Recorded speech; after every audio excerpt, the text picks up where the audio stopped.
Welcome to MKPG. Hi hello எல்லாருக்கும் வணக்கம். எல்லோரும் எப்படி இருக்கீங்க? நல்லா இருப்பீங்கன்னு நினைக்கிறேன். சரி, இன்றைக்கி நம்ம இந்த வீடியோவில் எதை பற்றி பார்க்க போகிறோம்னு பார்த்தீங்கன்னா, இப்போ நீங்கள் வீடியோவில் பார்த்துட்ருக்க இந்த பேர்ட் பேர் தான் ஸ்மால் கனூர். இதை நம்ம குட்டியிலேருந்தே வளர்த்துட்ருக்கோங்க. ஸோ குட்டியில் எந்த ஸ்டேஜில் வாங்கலாம், எப்போ அது வளர்க்க ஆரம்பிக்கலாம், இந்த மாதிரி ஹேண்ட் ட்ரைனிங் எப்படி பண்ணலாம், ஸோ டேம்டாக அந்த பேர்டை எப்படி மாற்றுறதுன்றது தான் இந்த வீடியோவில் பார்க்க போகிறோம். சரி வாங்க இப்போது வீடியோக்குள்ளே போகலாம். இப்போ பார்த்தீங்கன்னா எல்லாருக்குமே ஒரு பெட்டு டேம்டாக இருந்தால் ரொம்ப பிடிக்கும். ஸோ அது ஒருத்தர்கிட்ட நல்லா பழகுச்சுன்னா இன்னும் ரொம்ப பிடிக்கும். அந்த மாதிரி என்கிட்ட டேம்டாக சூப்பராக ஒரு பேர்டு வளர்க்கணும்னு நினைக்கிறவங்களுக்கு ஸ்மால் கனூர் சூப்பரான பேர்டுங்க. ஆனால் என்னென்னா இது கொஞ்சம் நாய்ஸ் அதிகமாக கொடுக்கும். மற்றபடி இது ஃபஸ்ட் கிளாஸாக நம்மக்கிட்ட ஈஸியாக பழகக்கூடிய பேர்டு. அது மாதிரி அதுக்கு பார்த்திங்கன்னா சென்ஸும் ஜாஸ்தி. நம்மக்கிட்ட நம்ம என்ன நினைக்கிறோமோ அதை அப்படியே அது தெரிஞ்சுக்கிட்டு இப்போ எங்கே இருந்தாலும் கை காமிச்சாலும் என்கிட்ட பறந்து உட்காரும் கையில். ஸோ அந்த மாதிரி நம்ம ஹேண்ட் ட்ரைனிங் பண்ணி வச்சுக்கலாம். அதே மாதிரி எந்த கிளைமேட்னாலும் சரிங்க, நம்ம சென்னை கிளைமேட்டுக்கு எல்லாத்துக்குமே பார்த்திங்கன்னா சூப்பராக செட் ஆகக்கூடிய பேர்டு ஸ்மால் கனூர் தான். ஸோ இந்த பனிலையும் பார்த்திங்கன்னா நல்லா இருக்குது. ஸோ ட்ரைனிங் சீசன்லையும் சூப்பராக இருக்குது. அதே மாதிரி பார்த்திங்கன்னா நமக்கு சம்மர் சீசன்லையும் நான் பார்த்துட்டேன், எந்த பிரச்சனையும் இல்லாமல் இருக்குது பேர்டு. ஸோ இந்த பேர்டு நீங்கள் வளர்க்குறதுக்கு நான் எனக்கு சஜஷன் கொடுப்பேன். ஸோ சூப்பரான பேர்டுங்க அது. இதை வச்சு நான் வைல்டை ஹேண்ட் ட்ரைனிங் பண்ணுறதுக்கு இப்போ ட்ரை பண்ணிக்கிட்டு இருக்கிறேன். ஸோ கூடிய சீக்கிரம் நம்ம அந்த வீடியோஸ் எல்லாமே உங்களுக்கு வரும். இப்போ நம்ம அந்த பேர்டை எப்படி வளர்க்குறது, எந்த ஸ்டேஜில் வாங்குறதுன்னு சொல்லிட்டு பார்ப்போம். அதே மாதிரி இதோட லைஃப் டைம் பார்த்திங்கனாலும் உங்களுக்கு ரொம்ப லாங் லைஃப் இருக்கக்கூடிய பேர்டில் ஸ்மால் கனூரும் ஒன்றுங்க. இப்போ நான் உங்களுக்கு காட்டுற அந்த சிக்கோட ஏஜ் பார்த்திங்கன்னா கரெக்டாக 25 to 30 டேஸ்க்குள்ளே தாங்க இருக்கும். இந்த மாதிரி சைஸில் நீங்கள் வாங்கிக்கலாம். இன்னும் சின்னதாக கூட நீங்கள் எடுத்துக்கலாம். ஸோ அது பழக உங்களுக்கு ஹேண்ட் ஃபீடிங் பண்ணி பழகிட்டிங்கன்னா நீங்கள் நெக்ஸ்ட் பேர்ட்ஸுக்கு எப்படி கொடுக்கலான்றதை நீங்கள் கற்றுப்பீங்க. ஸோ இந்த மாதிரி தான் நானும் எடுத்து வளர்க்க ஆரம்பித்தேன். ரொம்ப சீக்கிரம் வளர்ந்த மாதிரி இருக்குங்க. ஸோ எனக்கு இது நம்ம இவ்வளோ சீக்கிரம் வளர்த்துட்டோமா, இவ்வளோ பெரிய பேர்ட் ஆகிடுச்சானா நம்பவே முடியல. அந்தளவுக்கு நம்ம ஃபீடிங் கரெக்டாக கொடுத்தோம்னா அது பாட்டுக்கு சூப்பராக இருக்கும். அதே மாதிரி இந்த 25லேருந்து 30 நாளுக்குள்ளே வாங்கினீங்கன்னா பேர்டு பார்த்திங்கன்னா, இல்லைனா ரூம்குள்ளே வைக்கிறீங்கன்னா டெம்பரேச்சரை கண்டிப்பாக மெயின்டைன் பண்ணணுங்க.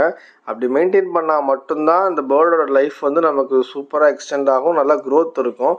அதுக்கு நம்ம என்னென்ன பண்ணணுன்றதை நான் இப்போ சொல்கிறேன். இப்போ நீங்கள் இந்த வுட்டோட வேஸ்ட் வாங்கிக்கணும். இது கூடவே வாங்கிட்டு இந்த மாதிரி பேஸ்கெட் உங்களுக்கு ஹோல்ஸாக இருக்கக்கூடாது. ஸோ சுற்றி 3 பக்கமும் க்ளோஸ்டாக இருக்கணும்.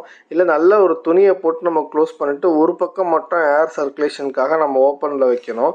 அப்படி இல்லை உங்கள்கிட்ட ப்ரீடிங் பாக்ஸ் இருக்கும் பார்த்திங்களா, அந்த காக்டைல் இந்த மாதிரி பாக்ஸ் அதுக்குள்ளே இந்த சிக்கன் நீங்கள் உள்ளே இந்த மரத்தூள் போட்டு அதுக்கு மேலே வைக்கணும். அப்படி வச்சிங்கன்னா தான் அதுக்கு டெம்பரேச்சர் சூப்பராக மெயின்டைன் ஆகும். அதுவும் பனி டைம்லாம் இருந்துச்சுன்னா கண்டிப்பாக நீங்கள் அந்த மாதிரி பாக்ஸ்குள்ளே வச்சு வளர்க்குறது தான் சூப்பர்னு சொல்லுவேன். அதே மாதிரி இதுக்கு கொஞ்சம் ஹீட் இருந்துச்சுன்னா இன்னும் சூப்பராக க்ரோத் நல்லாயிருக்கும். அதுக்காக நான் என்ன பண்ணியிருக்கேன்னா, பல்ப் இருக்குது பார்த்தீங்களா, 100 watts பல்ப், எல்லோ பல்ப்பு நம்ம அப்போ யூஸ் பண்ணுற பழைய பல்ப்புங்க. அந்த மாதிரி பல்ப்பை வாங்கிட்டு நம்ம 100 watts பல்பை போட்டுட்டு கொஞ்ச நேரம் இந்த பனி டைமு ரெய்னிங் சீசன்லலாம் இதை காமிச்சு ஒரு 1 hour அந்த மாதிரி வச்சுருந்தீங்கன்னா அந்த ஹீட்டை இது அப்சர்வ் பண்ணிக்கிட்டு இன்னும் சூப்பராக பேர்ட்ஸுக்கு கோல்டெல்லாம் அஃபெக்ட் ஆகாமல் டெம்பரேச்சர் கரெக்டாக மெயின்டைன் ஆகுங்க. இப்படி தான் அதை வளர்க்க நான் ஆரம்பித்தேன்.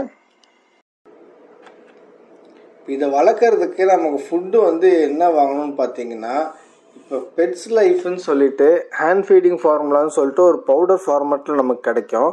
இந்த ஒரு பேக்கெட் நான் 2 சிக்ஸ் வளர்த்தேங்க. அது கரெக்டாக வளர்ந்துருச்சு. ஸோ இந்த ஒரு பேக்கெட்டே நமக்கு போதும். இதோட குவான்டிட்டி நம்ம எவ்வளோ எடுக்கணும்னு பார்த்தீங்கன்னா, ஒரு ஸ்பூன்லேருந்து 3/4 ஸ்பூனுங்க, நார்மல் ஸ்பூன் சைஸ் சொல்கிறேன் நான். அதை எடுத்துட்டு நல்லா ஹீட்டாக வாட்டரை நம்ம ஹீட் பண்ணி வச்சுக்கணும். ஸோ நம்ம அந்த பவுட்ரை ஒரு ஸ்பூன் ஒரு சின்ன பவுலில் போட்டுட்டு அதை நல்லா மிக்ஸ் பண்ணிக்கிட்டே வரணும். நம்ம அந்த மிக்சர்லாம் வச்சுருப்போம் பார்த்தீங்களா, அந்த மாதிரி ஒரு மிக்சர் எடுத்துக்கலாம். இந்த இருக்கு பாருங்கள் என்கிட்ட, நான் காட்டுறேன் இருங்க. இந்த மாதிரி மிக்சரை நீங்கள் வச்சுட்டு நல்லா மிக்ஸ் பண்ணிக்கிட்டே இருக்கணும் தண்ணியை ஊற்றிட்டு. ஸோ இந்த கட்டி இல்லாமல் ரொம்ப தண்ணியாகவும் இல்லாமல் ஒரு கரெக்டான ஃபார்மேட்டில் இது இருக்கணும். இப்போ பார்த்திங்கன்னா உங்களுக்கே தெரியும். ஸோ ரொம்ப தண்ணியாகவும் இருக்கக்கூடாது, ரொம்ப கட்டியாகவும் இருக்கக்கூடாது. ஸோ இந்த மாதிரி அளவுக்கு நீங்கள் கலந்து வச்சுட்டு அதை ஃபீட் பண்ணுறதுக்கு நமக்கு 10 ml சிரஞ்சி ஒன்று வந்து நம்ம மெடிக்கலில் வாங்கிக்கணும். ஸோ 10 ml சிரஞ்சி ஒன்று வாங்கிட்டு சைக்கிள்குலாம் யூஸ் பண்ணக்கூடிய வால் டியூப்பில் புது டியூப் ஒன்று வாங்கிக்கோங்க. ஸோ அதை வந்து அந்த சிரிஞ்சியோட எண்டில் மாட்டிக்கோங்க. ஸோ அதை மாட்டிட்டு இப்போ நம்ம வந்து ஒரு பேர்டுக்கு ஃபீட் பண்ணுறது வந்து எவ்வளோ அளவு கொடுக்கணும்னு பார்த்தீங்கன்னா ஒரு 10 ml வந்து சிரஞ்சில் எடுத்துக்கலாம். அப்படி வந்து ஒரு 10 ml எடுத்துட்டு ஃபஸ்ட்டு வந்து நம்ம ஃபீட் பண்ணும்போது பொறுமையாக அதோட வாயில் வந்து இன்சர்ட் பண்ணி லெஃப்ட் சைடில் உள்ளே போகிற மாதிரி பார்த்துக்கணும். ரைட் சைடில் உள்ளே போகக்கூடாது. ஏன்னா அதுக்கு வந்து மூச்சு குழாய் வந்து ரைட் சைடில் தான் வரும். அந்த சைடில் போய் நீங்கள் உள்ளே விட்டுட்டு அடைச்சிருச்சுன்னா பேர்டுக்கு பெரிய பிரச்சனை ஆயிரும் ஃபீட் பண்ணும்போது. இப்போ எப்படி நான் ஃபீட் பண்ணுறேன்றதை பாருங்கள்.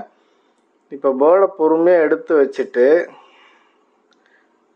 அதே மாதிரி நீங்கள் வாங்கும் போது இந்த பேர்டை வந்து நம்ம கையை வச்சு பார்க்கணும் வாயில். ஸோ அது வந்து ஃபீடிங் கேட்கும். சில பேர்ட்ஸ் எல்லாம் பார்த்தீங்கன்னா அந்த மாதிரி பேர்டை செலக்ட் பண்ணி வாங்கினீங்கன்னா உங்களுக்கு வளர்க்குறதுக்கு ரொம்ப ஈஸியாக இருக்குங்க. இப்போ பாருங்கள் நான் எப்படி கொடுக்குறேன்னு சொல்லிட்டு. அதுவாகவே நம்ம வந்து சிரிஞ்சியை வாயில் வச்சா நிறைய பேர்ட்ஸ் வந்து அதை எடுக்க ஆரம்பிக்கும். பொறுமையாக ப்ரெஸ் பண்ணுங்க. ரொம்ப வேகமாக ப்ரெஸ் பண்ணிங்கன்னா அந்த ப்ரெஸ் பண்ணுற ஃபோர்ஸ்லேயே போயிட்டு அதோட மூச்சு குழாயில் அந்த ஃபுட்டை அடைச்சி பேர்டுக்கு வந்து பிரச்சனையாக போயிடும். ஸோ ஸ்லோவாக வந்து அது சாப்பிட்டு நம்ம கொடுக்கணும். இது மாதிரி ஒரு நாளைக்கு பார்த்தீங்கன்னா 3 times வந்து நம்ம ஃபீட் பண்ண வேண்டியது இருக்கும். ஸோ இந்த 3 நேரமும் நம்ம கரெக்டாக அதுக்கு வந்து ஃபீட் பண்ணியே ஆகணும். ஏன்னா இப்போ மதர் வந்து அதுக்கு பார்த்துக்கிறதுக்கு பேரண்ட் வந்து கேர் கிடையாது. ஸோ நம்ம தான் அதை பார்த்துக்கணும். ஸோ அதே மாதிரி 3 times வந்து நீங்கள் ஃபீட் பண்ணாலே போதுமானது. இன்னொரு பேர்டுக்கு நான் கொடுக்குறேன் பாருங்கள் எப்படி கொடுக்குறேன்னு சொல்லிட்டு. இதில் கிளியர் ஆகலைன்னா நான் இன்னொரு தடவையும் நான் உங்களுக்கு வந்து எப்படி பண்ணணும்னு ஃபீட் பண்ணி காட்டுறேன். இப்போ இதில் பாருங்கள், இதில் வந்து கேமரா சரியாக இல்லை. ஸோ நெக்ஸ்ட் நான் வந்து எப்படி பண்ணுறதுன்றது உங்களுக்கு காட்டுறேன் ஒன் மோர் டைமு. நம்ம கொடுத்து முடித்தவனையும் கரெக்டாக வந்து பேர்டை நான் சொன்ன மாதிரி டெம்பரேச்சர் ஹீட்டில் வந்து நம்ம வச்சிடணும். இப்போ கிளியராக அதோட சைஸ் தெரிந்து பாருங்கள். இப்போ நான் மறுபடியும் உங்களுக்கு காட்டுறேன். நான் இப்போ இந்த மாதிரி சிரிஞ்சி எடுத்துட்டு நம்ம வந்து கரெக்டாக ஃபில் பண்ணிக்கணும். ஃபில் பண்ணுறதுக்கு முன்னாடி வந்து ஹீட் வாட்டர் தனியாக வச்சுக்கணும். அதில் வந்து சிரிஞ்சியை நல்லா தண்ணி இழுத்துட்டு வாஷ் பண்ணிக்கோங்க. அந்த ஹீட்டில் வந்து ஏதாவது பாக்டீரியா வந்து உங்களுக்கு சிரிஞ்சில் இருந்துச்சுன்னா அது வந்து உங்களுக்கு அந்த கிருமி வந்து செத்துரும். ஸோ அதுக்காக நம்ம வந்து ஹீட் வாட்டரை நல்லா இழுத்து ப்ரெஸ் பண்ணி நம்ம ஒரு தடவை க்ளீன் பண்ணிக்கணும். அதே மாதிரி ஃபீட் பண்ணி முடிச்சதுக்கு அப்புறமும் நம்ம ஒரு தடவை க்ளீன் பண்ணிக்கணும். நான் சொன்னேன் பார்த்தீங்களா, இந்த மாதிரி வந்து உங்களுக்கு ப்ரீடிங் பாக்ஸ் இருந்துச்சுன்னா அதுக்குள்ளே வந்து நல்லா வந்து மரத்தூளை போட்டு வச்சுட்டு அதுக்கு மேலே வந்து இந்த பேர்டை விட்டுறணும். ஸோ அப்படி பண்ணும்போது நமக்கு வந்து பேர்ட்ஸுக்கு வந்து டெம்பரேச்சர் வந்து மெயின்டைன் ஆகும். இப்போ வந்து நல்லா ரெக்கையெல்லாம் வளர்ந்துருச்சு. நான் உங்களுக்கு காட்டுறேன் பாருங்கள். இந்த மாதிரி வந்து மவுத்துக்குள்ளே இன்சர்ட் பண்ணிவிட்டு பொறுமையாக வந்து நம்ம ஃபீட் பண்ணாங்க. சில டைம் வந்து அவங்களே கேட்பாங்க. ஸோ இப்போ வந்து பார்த்திங்கன்னா பேர்டை எடுத்து ஒரு 1 வீக்லேருந்து 10 days கிட்ட ஆயிடுச்சு. ஸோ அவங்க வந்து எப்படி கேட்பாங்கன்னு பார்த்தீங்கன்னா இன்னும் கொஞ்சம் குவான்டிட்டி நம்ம அதிகப்படுத்தலாம். இப்போ 12 வந்து நான் கொடுக்குறேன். ஸோ 12 mm வந்து நம்ம ஃபில் பண்ணிவிட்டு பேர்ட்ஸுக்கு கொடுக்கலாம். இப்போ பாருங்கள் எவ்வளோ அழகாக வந்து கையில் வந்து ஏற ட்ரை பண்ணணுன்றதை பாருங்கள். இப்படி வந்து நம்ம கையில் ஏற்றி டெய்லியும் வந்து ட்ரைனிங் கொடுத்துக்கிட்டே இருக்கணுங்க. அப்போ தான் வந்து அது நம்ம டேம்டாகவே இருக்கும். அப்படி நீங்கள் கொடுக்காம மற்ற பேர்ட்ஸோடு போட்டுட்டு நீங்கள் வந்து ஃபீடோ இல்லை பசிலேயோ விட்டுட்டிங்கன்னா கண்டிப்பாக அது வைல்டாக மாறிடும். கடிக்க ஆரம்பிச்சிடும் கை காமிச்சாலே. ஸோ அந்த கடிக்கிற பழக்கத்தை வந்து நம்ம அவாய்ட் பண்ணோம்னா இந்த மாதிரி கையில் ஏற்றி நம்ம வந்து அதுக்கு ட்ரைனிங் கொடுக்கணும். இப்போ அது எங்கேயாவது கையில் வந்து பறந்து போச்சுனாலும் சூப்பராக நம்ம கையில் வந்து திரும்பவும் கை நீட்டினா ஏறுற மாதிரி நம்ம ட்ரெயின் பண்ணணும். இப்போ இந்த பேர்டை பொறுத்த வரைக்கும் நம்ம கை காமிச்சாலே வந்துடுங்க. அதே மாதிரி பேர்ட்ஸை வந்து எப்போவுமே வந்து விங்ஸை கட் பண்ணி அதை கொடுமை பண்ணாதீங்க. அது ரொம்ப ரொம்ப ரொம்ப நம்ம வந்து பாவங்க அந்த மாதிரி பண்ணுறது. ஏதாவது ஒரு பேர்டு வளர்க்குறீங்கன்னா முடிஞ்ச அளவுக்கு அதுக்கு ஒரு ஸ்பேஸ் கொடுத்து அதை கொஞ்சம் பறக்க விட்டு அதை வந்து நம்ம ஃப்ரீயாக வளர்த்தா தான் அதுக்கு வந்து நல்லா ஒரு என்ன சொல்கிறது, அதுக்கும் நம்மக்கிட்ட ஒரு என்வாயர்மெண்ட் சூப்பராக இருந்தால் மட்டும்தான் பேர்டும் நல்லா இருக்கும். அதை வந்து பிடிச்சி ரெக்கையை வெட்டி நம்மளோட சுயநலத்துக்காக அதை கஷ்டப்படுத்தி இப்போ வாயிலே பிடிச்சி ஏறுறதெல்லாம் வந்து ரொம்ப ரொம்ப கொடுமையான விஷயம். என்னால் முடிஞ்சிச்சு. நான் மாடியில் ஒரு இடம் இருந்துச்சு எனக்கு, அதனால் நான் வந்து ஒரு ஷெட்டு மாதிரி போட்டு அதுக்கு வந்து எவ்வளோ தூரத்துக்கு நான் பறக்க விட முடியுமோ அந்த மாதிரி ஃப்ரீயாக தான் விட்டு வச்சுருக்கிறேன். ஸோ நீங்களும் அந்த மாதிரி பண்ணுங்கள். அதே மாதிரி அதுக்கு ஒரு கரெக்டான பேரை வந்து நம்ம கொடுத்துட்டு, என்ன தான் நீங்கள் ஹேண்ட் ட்ரைனிங் பண்ணி டேம்டாக வச்சுருந்தாலும் அதுக்கு ஒரு மெயிலோ ஃபீமேலோ அதுக்கு அந்த ஏஜ் வருமோ அது கரெக்டாக வந்து நீங்கள் கொடுத்தீங்கன்னா தான் அது வந்து அதோட லைஃப் ஸ்டைலை வந்து கரெக்டாக ஃபுல்ஃபில் பண்ணும். அப்படி இல்லைன்னா இந்த பேர்டை வந்து நம்ம வளர்க்குறோன்ற ஒரு சுயநலத்துக்காக தனியாக வச்சு கொடுமை பண்ணுற மாதிரி தான் அர்த்தம். நீங்கள் என்ன தான் அதுக்கு ஃபுட்டு கொடுத்து எப்படி பார்த்துக்கிட்டாலும் அதுக்கு வந்து நீங்கள் ஒரு பேர் பண்ணி அதோடய லைஃப் ஸ்டைலை வந்து கம்ப்ளீட் பண்ணாமல் விட்டுட்டிங்கன்னா இது வந்து நமக்கு வந்து பாவம் பண்ணுற மாதிரி தாங்க. ஸோ இது எதுக்காக சொல்ல வரேன்னா, இப்போ என்னை பொறுத்த வரைக்கும் பீஜின்ஸ் வச்சுருந்தேன். ஃபுல் விங்ஸோடு அதுங்க வெளில போயிட்டு ஃப்ரீயாக சுற்றிட்டு நம்ம வீட்டுக்கு தேடி வர மாதிரி தான் நான் வச்சுருந்தேன். இந்த பேர்ட் நம்ம அப்படி பண்ண முடியாது. ஆனால் முடிஞ்ச அளவுக்கு நான் டெய்லி எனக்கு கிடைக்கிற டைமை வந்து அது கூட ஸ்பெண்ட் பண்ணிட்டு தான் இருக்கிறேன். ஸோ பேர்ட்ஸ் வளர்க்குறவங்க முடிஞ்ச அளவுக்கு டைம் ஸ்பெண்ட் பண்ணுங்கள் அதுக்கிட்ட. அப்படி இருந்தால் மட்டும் பேர்ட்ஸ் வளங்க. அப்படி டைம் வந்து உங்களுக்கு ஒதுக்கிறதுக்கு நேரம் இல்லைன்னா கண்டிப்பாக வளர்க்காதீங்க. அப்படி நீங்கள் டைம் ஸ்பெண்ட் பண்ணி வளர்த்தா மட்டும்தான் அதுங்களுக்கும் உங்களை பிடிக்கும். அதே மாதிரி டிஸ்டர்பன்ஸ் இல்லாமல் வளங்க. அதுதான் பேர்ட்ஸை பொறுத்த வரைக்கும் மெயினான விஷயம். இப்போ நான் சொன்ன மாதிரி நீங்கள் இந்த மாதிரி வந்து வுட்டு வேஸ்ட்டும் போடலாம். அப்படி இல்லைன்னா நம்ம மாட்டுக்கு வைக்கக்கூடிய அந்த வைக்கோல்ன்றது வந்து நம்ம போடலாம். ஸோ வைக்கோல் போட்டிங்கன்னா கொஞ்சம் எறும்பு வரும், ஃபுட்டு வந்து சிந்தக்கூடாது. அதே மாதிரி ப்ரீடிங் பாக்ஸ்க்குள்ளே வச்சு நீங்கள் ஃபீட் பண்ணக்கூடாது. அப்படி ஃபீட் பண்ணிங்கன்னா எறும்பு நிறைய வர ஆரம்பிக்கும்.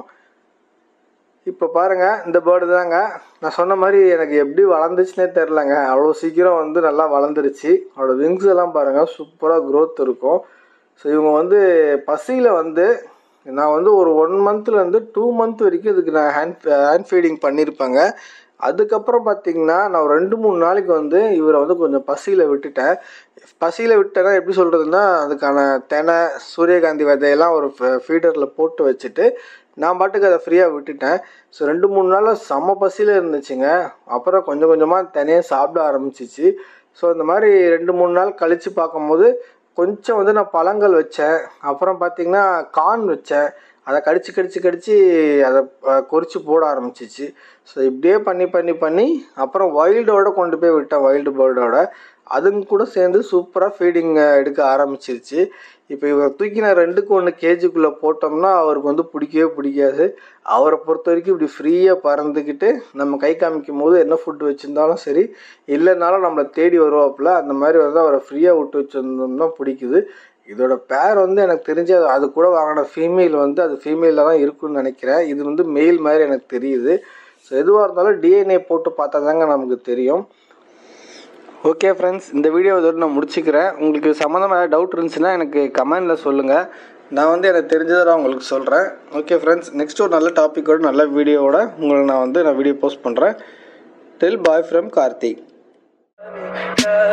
Tell me pretty lies, look me in the face, tell me that you love me, even if it's fake.